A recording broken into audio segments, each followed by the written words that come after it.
आध्यात्मिक उपन्यास रघुवंशनाथम के प्रथम खंड वचन में आपका एक बार फिर से स्वागत है।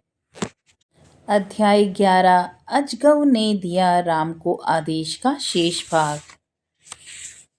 राम, इस धनुष को ध्यान से देखो, क्या तुम इसकी प्रत्यंचा चढ़ा पाओगे? विश्वामित्र ने राम की ओर देखा। विश्वामित्र की यह बात सुनकर राम को छोड़कर सभी के मुखों पर आई प्रतिक्रिया उनके मन के भावों को प्रकट कर रही थी। सभी इस बात को सुनकर आश्चर्यचकित थे कि जब धरती का एक भी वीर इस धनुष की प्रत्यंचा नहीं चढ़ा सका, तो किशोर राम किस प्रकार इस असंभव कार्य को कर सकेगा। विश्वामित्र की बात सुनकर सभी सकते में आ गए, और यदि किसी अन्य ने यह बात कही होती तो इसे हास परिहास मानकर इस पर ध्यान ही नहीं दिया जाता। किंतु चूंकि यह वचन विश्वामित्र के मुख से निकला था, तो इसे सहज परिहास भी नहीं माना जा सकता था। सबसे अधिक तीव्र गति से जनक का हृदय धड़का। वे अपने आप से बोले, अरे, इस ओर तो मेरा ध्यान गया ही नहीं।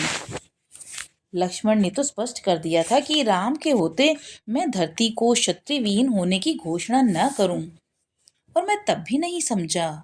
संभवतः इतने राजाओं और राजकुमारों की निराश लौटने के बाद यह बात मेरे मन में घर कर गई थी कि यह कार्य असाध्य है, और इसलिए मैंने विश्वामित्र के द्वारा राम लक्ष्मण को धनुष दिखाए जाने की घटना को मात्र एक दर्शनीय प्रसंग माना। तो क्या राम लक्ष्मण को पहले से ही ज्ञात था कि वे यहाँ क्यों आए हैं? नहीं, यदि ऐसा होता तो विश्वामित्र उन्हें यह पहले ही स्पष्ट कर देते। उनके मन में क्या है ये तो वे ही जाने, किंतु राम के सम्मुख उन्होंने यह प्रस्ताव रखकर मुझे आशा की किरण अवश्य दिखाई है। शिव कल्याण करें और मुझे आशा की किरण अवश्य दिखाई दे। मेरी यह बात मिथ्या हो जाए कि ये धरती वीर प्रसूता नहीं रही, किंतु दूसरे ही क्षण उनकी यह सुखद कल्पना उनके मन में आई दुष्कल्पना ने उड़ा दी। वह बोली, इतना प्रसन्न होने की आवश्यकता नहीं है। यह बात विश्वामित्र ने यूं ही कह दी है, इसका वास्तविकता से कोई संबंध नहीं है। यदि ऐसा होता तो वे सबसे पहले तुमसे इस विषय में चर्चा न करते क्या? फिर जब तुम स्वयं ही यह देख चुके हो कि संसार का कोई भी योद्धा ऐसा नहीं बचा जो इसे छू भी पाया हो, फिर इस पर प्रत्यंचा चढ़ाने की तो कल्पना ही नहीं की जा सकती। यह शिव का धनुष है। विष्णु और शिव के अतिरिक्त इसका कोई स्पर्श भी नहीं कर सकता। यह बात तो तुम्हारे पूर्वज तुमको बता गए हैं, और सारा संसार इसे प्रत्यक्ष देख भी चुका है। तुमने सीता के लिए ऐसी प्रतिज्ञा रखकर अनर्थ कर दिया। न कभी इस धनुष पर प्रत्यंचा चढ़ेगी और न ही कभी सीता का विवाह होगा। दुष्कल्पना का यह नकारात्मक विचार अकस्मात कहीं से आए विषाक्त बाण के समान जनक की छाती में चीर गया। वे मन ही मन पीड़ा से चित्कार उठे। वे सोचने लगे कि चाहे सारा संसार उनको विदेह करता रहे, किंतु सीता को लेकर उनका हृदय सदा स्पंदित रहता है। उनको लगता है कि वे सीता के पिता कम हैं और उसके अपराधी अधिक। उनको क्या आवश्यकता थी इसके विवाह के लिए ऐसी प्रतिज्ञा रखने की? क्या सभी राजा अपनी पुत्रियों के विवाह के लिए ऐसी प्रतिज्ञा रखते आए हैं? उनको सहज भाव से सीता के विवाह का निमंत्रण अन्य राजाओं के पास भेजना था। उनकी ओर से मिलने की स्वीकृति आती, बातचीत होती, और जैसे सामान्य विधि से सभी के विवाह होते हैं, ऐसे ही सीता का भी विवाह हो जाता। उन्होंने एक सरल बात को कितना अधिक जटिल बना दिया है। राम का निर्भर मन श्रद्धान्वित होकर धनुष को निहारता रहा। सभी राम की ओर देख रहे थे। वे यही सोच रहे थे कि राम को विश्वामित्र ने धर्म संकट में डाल दिया है। उन्होंने एक बालक के सामने इस महानतम धनुष के प्रत्यंचा चढ़ाने का प्रस्ताव रखकर उसे दुविधा में डाल दिया है, और उसी दुविधा से त्रस्त होकर अब राम इस धनुष को देख देखकर आशंकित हो रहा है। राम ने धनुष को दंडवत प्रणाम किया। जनक का हृदय यह देखकर अपार आनंद से भर गया। उन्हें यह देखकर हर्ष हो रहा था कि राम कितने भद्र और मर्यादित हैं।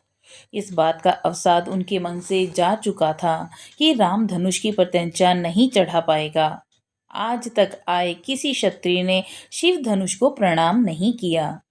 अपनी शक्ति के मद में वे धनुष पर ऐसे टूट पड़े जैसे वह पाश में बंधा कोई निरीह पशु है और वे उसकी बलि देने के लिए आए हत्यारे हैं।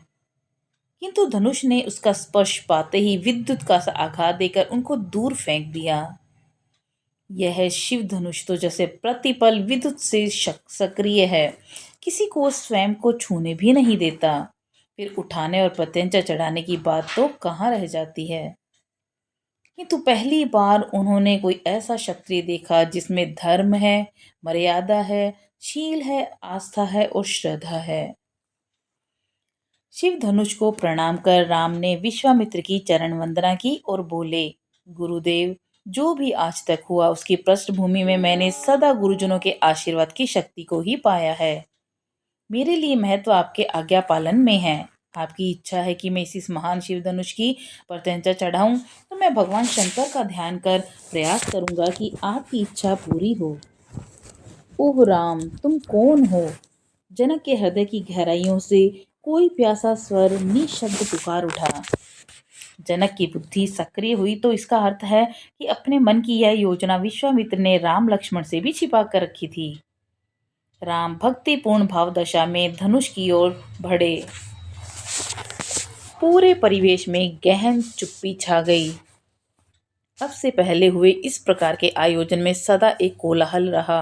होता यह था कि जो भी शिव धनुष की ओर पग बढ़ाता था, उसे प्रोत्साहित करने के लिए उसके साथ आए सेवक और संबंधी उसकी जय जयकार करते थे।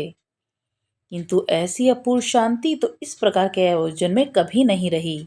ऐसा लग रहा था कि सभी की सांसें भी थम गई हैं और उन थमती सांसों ने उन सभी के हृदयों की धड़कन को भी रोक दिया हो।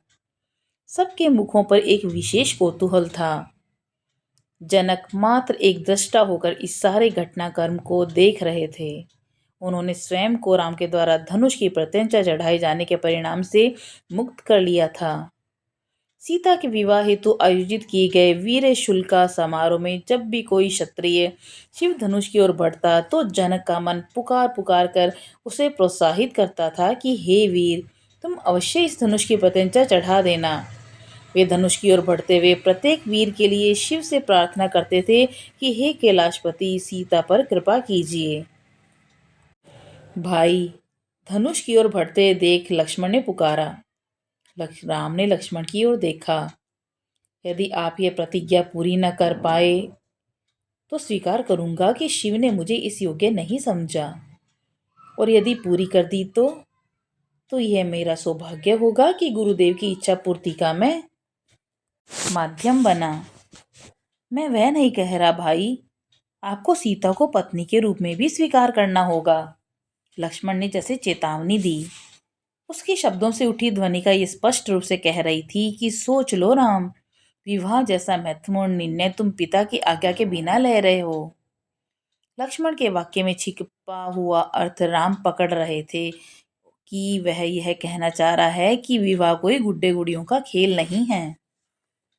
लक्ष्मण, राम मधुर स्वर में बोले, हमारे पिता महाराज दशरथ का स्पष्ट आदेश है कि मेरे लिए गुरुदेव विश्वामित्र की प्रत्येक आज्ञा शिरोधार्य हो। फिर संदेह का अवकाश ही कहाँ। लक्ष्मण चकित और अभिभूत हो राम की ओर देखता रहा और राम धनुष की ओर बढ़ गए। धनुष के निकट पहुंचकर राम ने अनुभव किया कि वह कोई निर्जीव वस्तु नहीं है, वरन कोई चैतन्य कार्य प्रणाली उसके साथ सक्रिय है जो सतत विद्युत तरंगें फेंक रही है, और उन विद्युत तरंगों को मन के विचार पढ़ने का अद्भुत ज्ञान है। जो कोई धनुष की प्रत्यंचा चढ़ाने के उद्देश्य से उसको छुएगा, दूषित मनोभावों वाले उस स्पर्श को वे तरंगें दूर फेंक देंगी। जैसे जैसे राम का बायां हाथ धनुष के मध्य भाग की ओर बढ़ता गया, वैसे वैसे उनकी पलकें बंद होती गईं।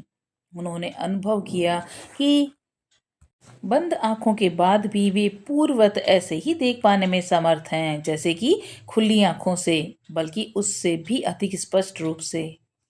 वे उस धनुष की उसकी आंतरिक संरचना सहित देख रहे थे। जब धनुष के मध्य भाग और उसकी हथेली के मध्य नाम मात्र की दूरी रह गई, तो जैसे धनुष के किसी गुरुत्वाकर्षण ने उनकी हथेली को अपने से चिपका लिया।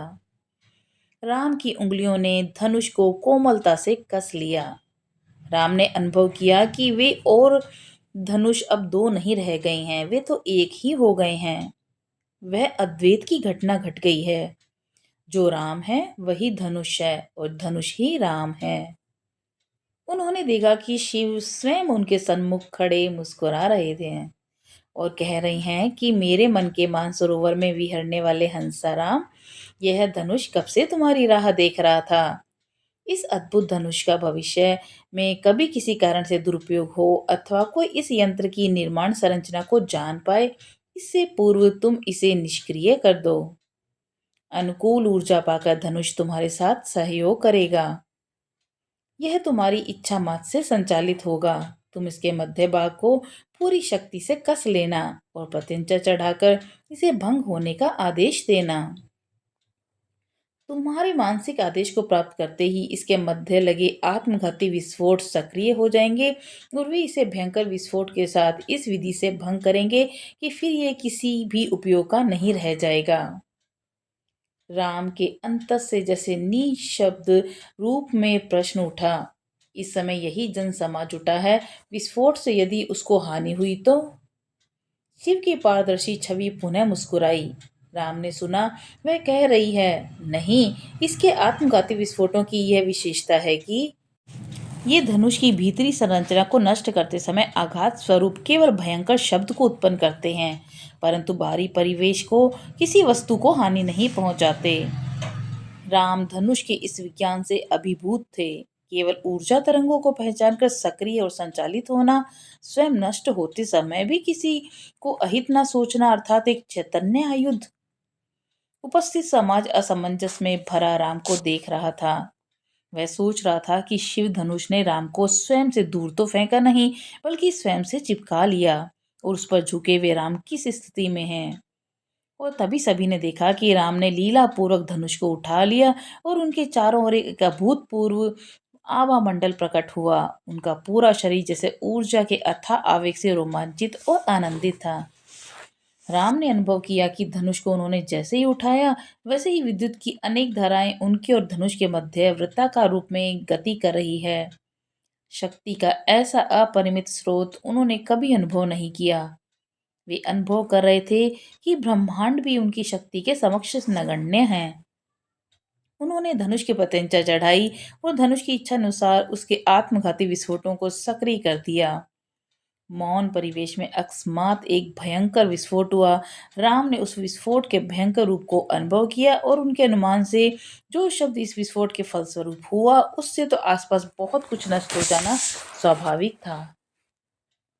राम ने देखा कि विश्वामित्र, जनक, लक्ष्मण पूर्ववत खड़े मुस्कुरा रहे हैं, जैसे कि कुछ हुआ ही न हो। उनकी दृष्टि शेष मनुष्यों पर गई। वे सब भूमि पर पड़े थे। इन्हें क्या हुआ? कुछ पलों तक राम पूर्ववत खड़े रहे और धनुष टूटने के परिणाम का वास्तविक फल प्रकट होने की प्रतीक्षा करते रहे। भूमि पर पड़े सैनिकों, सेवकों और अन्य राज्य कर्मचारियों ने उठना आरंभ कर दिया। उनके हाव भाव से लग रहा था कि यह तो वे इस भयानक शब्द के प्रयोग से, प्रभाव से पल भर को अचेत हो गए थे, या फिर किसी अनिष्ट की आशंका से बचने के लिए सुरक्षा की दृष्टि से भूमि पर लेट गए थे। कुछ ही देर में राम की जय जयकार से सारा परिवेश गुंजायमान हो गया। जनक ने संकेत से सभी को चुप होने का आदेश दिया। वे विश्वामित्र की ओर बढ़े और आह्लादित स्वर में बोले, भगवान, यह सब जो घटा, यह एक अद्भुत, अत्यंत ही चिंतन और तर्क से पार की घटना है। यह प्राणवान धनुष जैसे किसी अवांछनीय स्पर्श सहता ही नहीं था। मेरे महान पूर्वज देवरात जिसे इस रूप में सौंप गए थे, ये यथावत रखा था। दशरथ नंदन श्री राम के पराक्रम और सात्विकता को संसार ने अपनी आंखों से देख लिया है। राज कर्मचारी धनुष के खंडित भागों को बहुत आश्चर्य से उठा रहे थे, किंतु अब वह धनुष एक निष्प्राण पदार्थ था। उन्होंने उसके टुकड़ों को उसी स्थान पर रख दिया और धनुष के टुकड़े ऐसे लग रहे थे जैसे अंतिम संस्कार के पश्चात अस्थियों का संग्रह।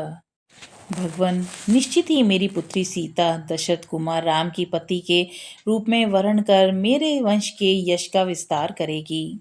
जनक ने निवेदन किया, यदि आपकी अनुमति हो तो मैं तीव्रगामी रथों से अपने मंत्रियों को महाराज दशरथ को ये शुभ समाचार भेजकर उन्हें श्री राम की विवाह हेतु यहाँ पधारने के लिए निमंत्रित करूं। उन्हें ये समाचार भी पहुंचाया जाए कि उनके दोनों पुत्र आपकी छत्र छाया में मिथिला में सुरक्षित हैं। तथास्तु। विश्वामित्र ने प्रसन्न मुद्रा में आशीर्वाद स्वरूप अपने दोनों हाथ उठा दिए। एक जिज्ञासा है गुरुवर। जनक का स्वर संशयग्रस्त था। महाराज दशरथ को इस संबंध में कोई आपत्ति तो नहीं होगी? विश्वामित्र ने जनक की ओर देखा। उनकी आंखें जैसे कह रही थी, क्या जनक ने अभी राम का वक्तव्य नहीं सुना या उन्हें विश्वामित्र पर विश्वास नहीं?